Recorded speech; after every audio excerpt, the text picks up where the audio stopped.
A música como forma de integração entre estudantes e comunidade. Conheça o trabalho do coral da Unijuí. A expectativa do primeiro voto. Nossa equipe foi às ruas saber o que os jovens esperam das eleições deste ano. Na série sobre os 50 anos do golpe militar de 64, o documentário Peleia e Gritos do Pampa. A Web TV Redação K1 está no ar.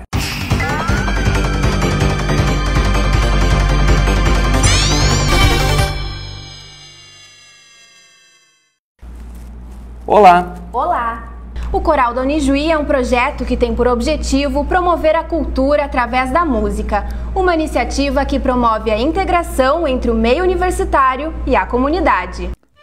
Melodiosa, alegre, vibrante e até em outro idioma. A música vai sendo composta pelos sons, que se misturam e viram um só. Mas onde encontramos um conjunto de vozes a cantar? A resposta é simples e cabe em uma palavra: coral. O canto coral um coral se divide em 4 grupos, que são denominados 4 naipes. São 4 vozes diferentes. E em cada um desses naipes cantam então as pessoas com aquele tipo de voz. Fundado em 13 de março de 1992, o Coral Unijuí é um projeto cultural que abrange a universidade e também a comunidade. O objetivo do projeto é promover a cultura, em especial a música. Com isso, o coral divulga a universidade em Ijuí e região. Entre as atividades desenvolvidas pelo coral está a oficina de técnica vocal, pesquisa de repertórios e apresentação em eventos locais e regionais. O grupo tem uma participação bastante ativa pelas apresentações que a gente realiza, não somente dentro da universidade, como também a gente procura divulgar e levar essa nossa atividade, essa nossa arte para as pessoas da comunidade. Hoje, o coral conta com cerca de 30 integrantes, tanto acadêmicos quanto pessoas da comunidade podem participar. O agendamento de apresentações com o coral pode ser feito pelo e-mail coral@unijuí.edu.br ou então entrar em contato com a Vice-Reitoria de Pós-Graduação e Extensão da Unijuí.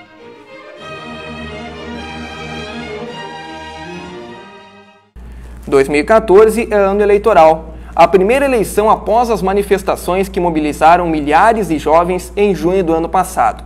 Nossa equipe foi às ruas descobrir qual a expectativa desses eleitores. Obrigatório. O voto acontece de 2 em 2 anos. 2014 será o primeiro para muitos jovens. Qual será a expectativa deles? Para quem votar? O que podem esperar dos futuros governantes depois de todas essas mobilizações? Eu tenho muitas expectativas para o meu primeiro voto, porque eu acredito que é um momento de entrada na vida política. E apesar de toda a corrupção que existe no nosso país, é por meio do voto que a gente vai conseguir eleger pessoas honestas. Eles acreditam que dias melhores virão. Eu ainda não tenho muita expectativa com o meu primeiro voto, mas eu acredito que ao longo do tempo e com o aproximar da hora, a expectativa irá surgir e irá aumentar. Mesmo assim, eu vejo com grande importância a oportunidade que nós temos de escolher a pessoa que irá governar o nosso município, estado e país. Basta os eleitos fazerem sua parte. Muitos jovens estarão aptos a votar. O desafio para quem vencer essas eleições será grande. O próximo presidente herdará as despesas da Copa, onde foram gastos 26 bilhões de reais aproximadamente. Com tudo isso, será que o povo brasileiro sabe votar? Por saber votar, sabe, porque sabe ir agora na urna, sabe teclar aqueles números e sabe então votar. Então, quanto à questão física propriamente, sabe fazer isso. Agora a outra já é um pouquinho diferente, um pouco mais complexa. Eu vou tentar buscar a verdade, o maior grau de conhecimento que eu posso ter sobre a sociedade e a partir daí eu vou então emitir o meu juízo que vai se traduzir num voto, seja para partidos de esquerda e seus candidatos, seja para partidos de centro, ou seja partidos de direita. Aí depende de cada um, né? Mas que o mínimo seja de que o voto realmente seja consciente. Talvez o povo saiba votar. O que muitos acreditam é que o brasileiro não sabe escolher. No Brasil, a obrigatoriedade do voto está na Constituição Federal de 1988. A lei estabelece em seu artigo 14º, parágrafo 1º, a obrigatoriedade do voto para maiores de 18 anos e menores de 70 anos. A série especial sobre os 50 anos do golpe militar de 64 apresenta nesta semana o documentário Peleia e Gritos do Pampa. O vídeo destaca as produções musicais feitas no Rio Grande do Sul durante o período da ditadura militar. E para falar sobre esse assunto, nós recebemos hoje aqui na redação o professor Paulo Fenstein-Seifer, que participou das gravações.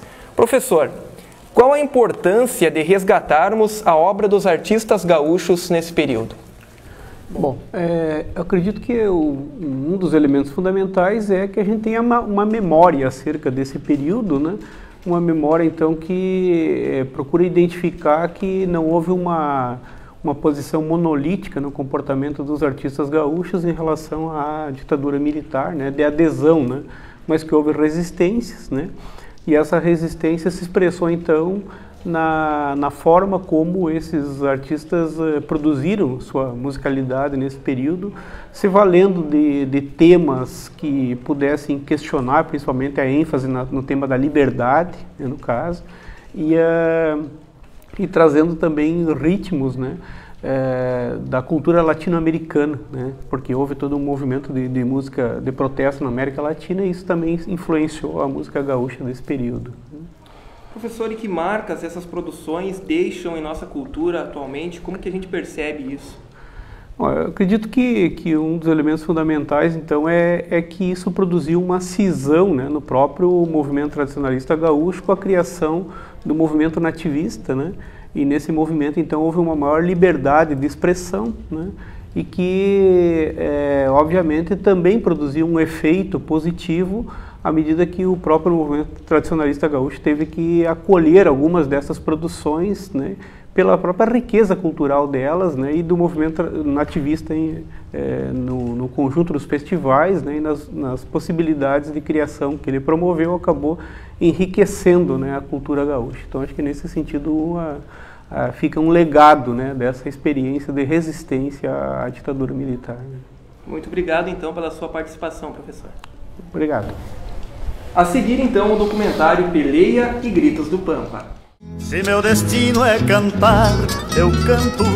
Meu mundo é mais que chorar, não choro. A vida é mais do que pranto, é um sonho com matizes sonoro. Ai, os que cantam desditas de amores, por conveniência agradando os senhores, mas os que vivem a cantar sem patrão, tocam nas cordas do seu coração. Quem canta refresca a alma, cantar adoça ao viver. Assim eu vivo cantando pra aliviar meu padecer.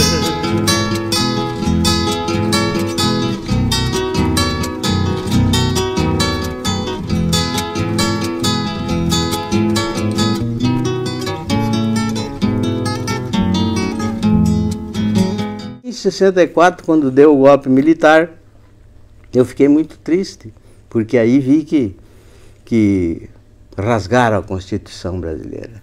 A partir dos anos 70, os gaúchos sentem que perderam espaço no país. Perderam espaço em vários aspectos. Perderam espaço político, porque já os grandes políticos nacionais que dominavam o país já não eram mais gaúchos. Perdemos espaço na literatura, porque já não tínhamos muitos autores gaúchos de expressão na literatura nacional, tirando o Érico Veríssimo.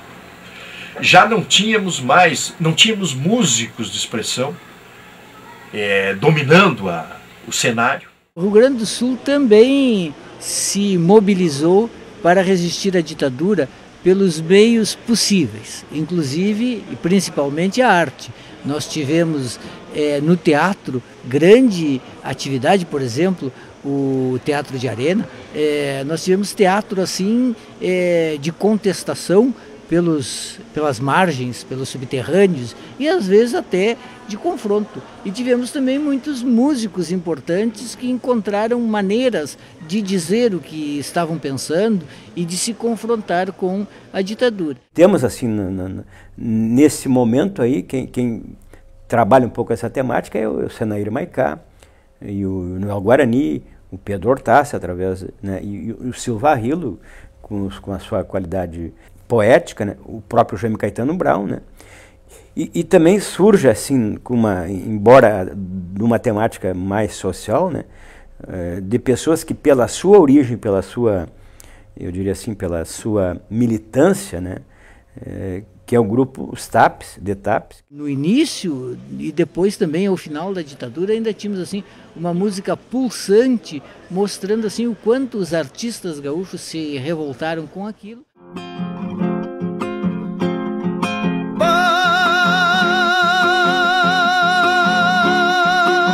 potro sem dono, vai livre como eu. A questão que se colocava para nós era uma necessidade de ter algum espaço de manifestação das nossas ideias, da nossa indignação com a ditadura, né? Então, obviamente, a gente se identificava com todos aqueles que davam voz para isso, né? Que davam expressão para isso, né? E o Noel foi um desses casos, né? Ele faz referências à greve do ABC em São Paulo, né? Que a solidariedade com os operários que estão em greve, a disposição dele de fazer shows para arrecadar fundos para manter os grevistas, né, no caso. O Maicá, para nós, é um ícone. O cara umas letras maravilhosas e ele conseguia dar um jogo de cintura falando nas missões. Ele, junto com o Pedro Hortácio e com o Noel Guarani, fizeram um jogo que eles conseguiam falar de política, dar uma paulada na ditadura na época, sem que os políticos achassem que era uma briga política. Surgiu aqui na região missioneira, que aqui é um movimento missioneiro também que não tinha, o Noel Guarani, né, Jaime Caetano Brown e Senair Maicá, e se tornaram grandes amigos. E porque eram dois movimentos, né, aqui de música, digamos assim, mais individual, né, era cada um músico, e nós com um grupo, os TAPs com um grupo, e se deu um grande laço com o Senair Maicá, em função disso, né? Porque os TAPs começaram também a fazer um show sobre as missões. Senair Maicá, com 17 anos, houve um tiroteio lá em Santo Ângelo, foi baleado o Senair, perdeu um rim naquele tiroteio. Aí Senair Maicá ficou um ano só lendo. Tinha um filósofo com ele, Otávio Dornelles, que deu tanto livro para esse homem ler, um ano ele ficou lendo. Que chegava outro irmão, que era a dupla dele, e dizia: Senair, tu vai ficar comendo frutinha de cinamomo?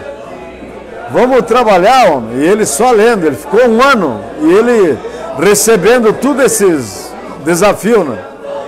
E depois Senair começou a escrever e começou a fazer coisas bonitas. Já não poderia andar como nós andávamos, livres, guitarreando por aí, tocando e cantando. Já eles cuidavam assim, até às vezes a gente, é claro, nós percebia, né? Mas alguém não poderia não perceber para ver o que nós estávamos cantando, se era uma festa, se era isso, ou poderia ter algum cunho de contra o regime. Os nossos shows sempre foram monitorados pela Polícia Federal. Era uma dificuldade de marcar nossas apresentações, sempre havia, porque sempre nós tínhamos um enfoque, nossa grande plateia eram os diretórios acadêmicos, os DCEs, era o PMDB jovem, era um movimento que surgia, e também o PT se iniciando nesse momento, né?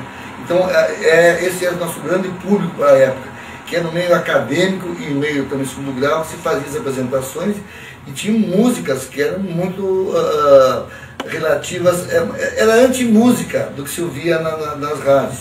Uma das músicas importantes chama-se Um Doutor, que se tratava já da questão da reforma agrária. O conteúdo da fala dele assim eram coisas bem primárias, mas que naquele tempo qualquer um que manifestasse alguma coisa era bem-vindo, né? Nós achávamos o máximo, né? Um doutor lá da cidade já comprou as minhas terras, vou pegar todas as mochilas, dou adeus triste pra serra. A Califórnia nasce num contexto, eu diria assim, de efervescência da cultura brasileira, de uma certa forma, embora o período de repressão, chamado dos anos de chumbo, e também no contexto específico de Uruguaiana, de uma certa forma para se poder expressar quando festivais de música popular brasileira, ou de rock, ou outras manifestações de ritmos musicais, não davam oportunidade aos ritmos gaúchos.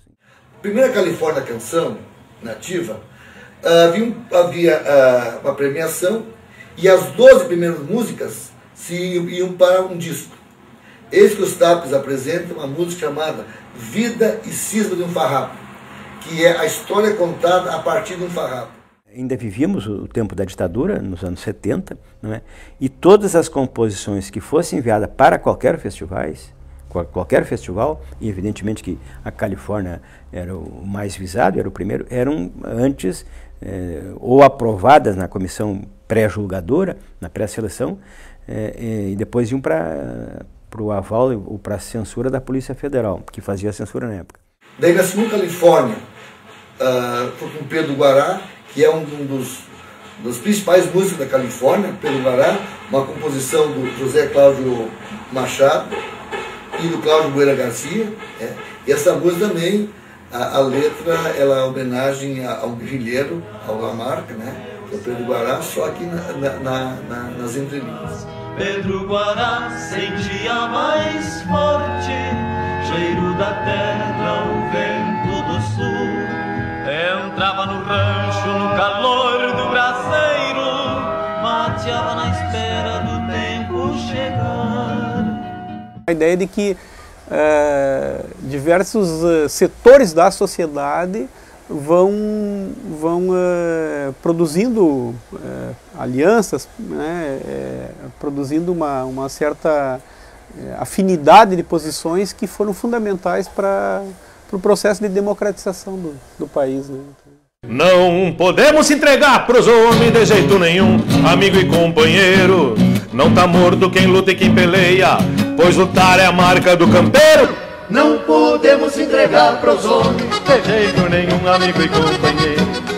Não tá morto quem luta e quem peleia, pois lutar é a marca do campeiro. Teve assim maior de problema na censura, não antes, mas depois que passou, porque aí se perceberam da questão da temática que não podemos entregar para os homens, né? Que ela nasce exatamente naquele período em que havia na televisão um programa do Renato Aragão, né? Os Trapalhões e aquele povo dele, que faziam aquele jogo de... Não, ele é assim com os homens. Ele é assim com os homens, é fechadinho com os homens. Então, os homens seriam os homens do poder, os homens que tinham o mando naquele período.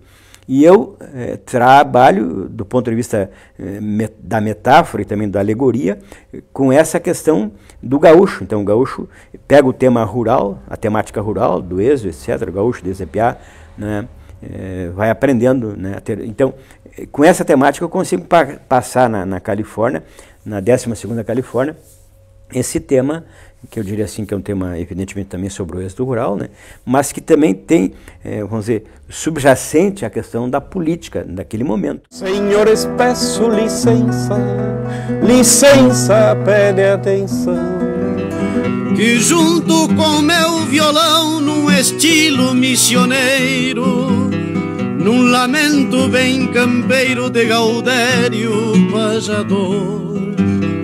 Pois se gaúcho, senhor, que em todo Pampa existe, é um homem que canta triste, por isto eu nasci cantor. Nós tínhamos o nosso maior público mesmo, era dos estudantes, pessoas que estavam querendo se manifestar e não conseguiam por causa da ditadura, né? Que e os TAPs eram uma certa válvula de escape.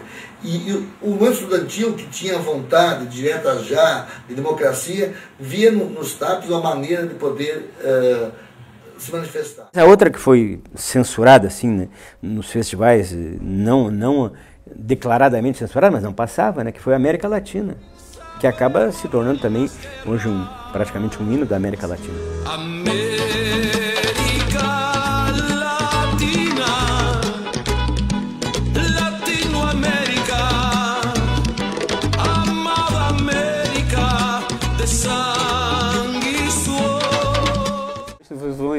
Vão pegar Sinaí Maiká, Pedro Hortaça, né, no caso, cantam, né, o índio, cantam as missões, né, no caso, que era uma coisa que não estava no repertório da música serrana, da outra música, né.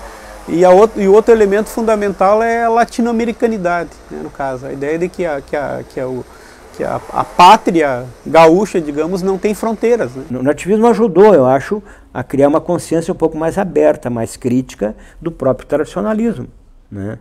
Então, se às vezes o tradicionalismo é muito rigoroso em determinadas normas, e muito fechado em determinadas normas, né, eu acho que o nativismo ajuda até hoje manter, né, evidentemente que na sua dimensão e nas suas proporções, a juventude ligada à temática, eu diria, da cultura rio-grandense, né. Há uma gangorra me embalando pela vida, a me lembrar que também já fui criança, pelos parques, pelos circos e pracinhas, cheio de sonhos, alegrias e esperanças. Tropa de osso, a pandorga e as bolitas, quanta verdade aprendi com meus brinquedos. Há de ser simples como simples é a infância, para poder entender os seus segredos. O programa de hoje fica por aqui. Voltamos na próxima semana com o segundo documentário de nossa série especial, que vai abordar o papel da Charge na ditadura militar. Até lá! Até lá!